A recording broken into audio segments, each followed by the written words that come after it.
You could also have a situation where you have an uncontrolled upsurge, which is what we are seeing in Sri Lanka. Right? India is not in a good place. The BJP has spread kerosene all over the country. You need one spark and we'll be in big trouble.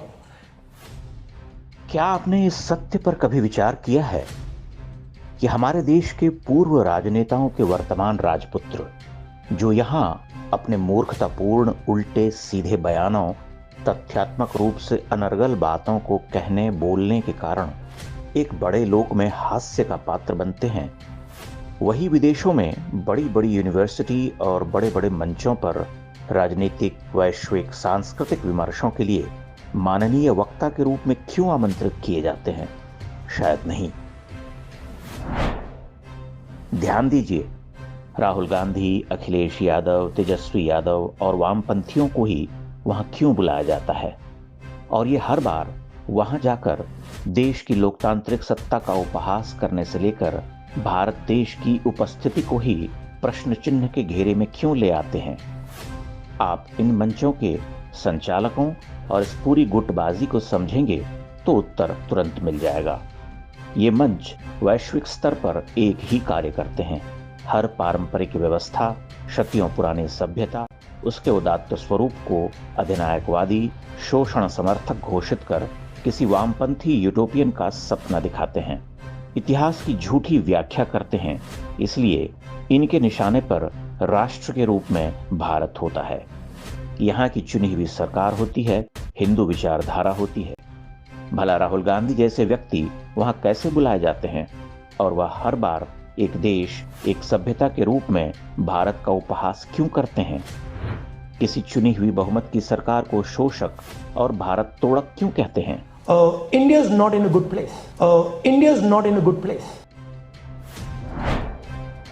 क्या आपने कभी सुना है कि प्रधानमंत्री बनने से पूर्व नरेंद्र मोदी या योगी आदित्यनाथ अथवा किसी राष्ट्रवादी प्रखर नेता विचारक को इन मंचों पर बुलाया गया? इन नेताओं को तो वीजा ही नहीं मिला करता था। बात सीधी सी है कि एक अदृश्य किंतु सर्वोच्च न्यायालय इन्हें अपराधी, हत्यारा घोषित कर इन मंचों से दूर करता रहा है और यह सिलसिला आज का नहीं, पुराना है। यही वो व्यवस्था है जो हमें अयोध्या और काशी के लिए अपराधी ठहराती है।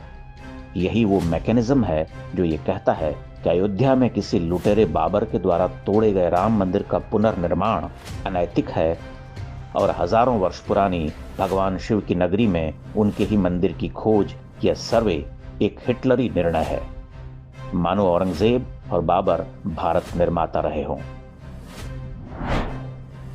अगर आप सोचते हैं कि भारत की राजनीतिक सांस्कृतिक लड़ाई केवल भारत में सीमित है तो आप भारी भूल कर रहे। ये लड़ाई वैश्विक है, जिसमें निरंतर दृढ़ होती मोदी सरकार को अस्थिर करने, उसे अपराधी, अत्याचारी, मुसलमान, ईसाई विरोधी घोषित करने के लिए नए नए हथियार खोजे जाते हैं। इस कुचक्र में चीन से लेकर अमेरिका और यूरोप की बड़ी वामपंथी शक्तियां जुटी हुई हैं। इस लड़ाई में हमारे देश के छंटे हुए राजपुत्र, जिनकी अपनी राजनीतिक कमाई शून्य है, वे हीरो बनकर उतारे जाते रहेंगे। वे सूट बूटधारी, अपने पिता के द्वारा परोसे गए राज सिंहासन के अधिकारी, अंग्रेजी दांत हमें मेकिंग अनमेकिंग समझाएंगे, सेक्युलरिज्म के पाठ पढ़ाएंगे, विदेश में बैठकर भारत विरोधी ज्ञान देंगे। हमारे देश की लिबरल ताकतें तालियां बजाएंगी, अखबारों में बड़े बड़े समाचार लिखे जाएंगे, संपादकीय छपेंगे। ये हीरो बनाए जाएंगे और हमारे असली हीरो एक खलनायक की तरह पेश किए जाएंगे। इन शक्तियों की व्यग्रता, छटपटाहट लगातार बढ़ती जा रही है। भारत में होने वाले राजनीतिक सांस्कृतिक परिवर्तन ने इनकी नींद छीन ली है। ये अपने विशाल प्रचार तंत्र के साथ धनबल से जुटे हुए हैं। ये लेख लिखकर भारत को बदनाम करेंगे, झूठी मनगढ़ंत रिपोर्ट छापेंगे, गंगा जमुनी के आंसू बहाएंगे। आप हिमालय की तरह दृढ़ रहिए, इनके षड्यंत्रों को समझते रहिए। ये लड़ाई अभी समाप्त नहीं हुई है। हिंदू वैभव का सूर्य उठ रहा है, अभी प्राणपन से जुटना होगा। जागो जागो आया प्रभात, बीती वह बीती अंधरात, झरता भर ज्योतिर्मय प्रपात पूर्वांचल, बांधो बांधो किरणें चेतन, तेजस्वी है तमजीत जीवन, आती भारत की ज्योतिर्धन महिमाबल।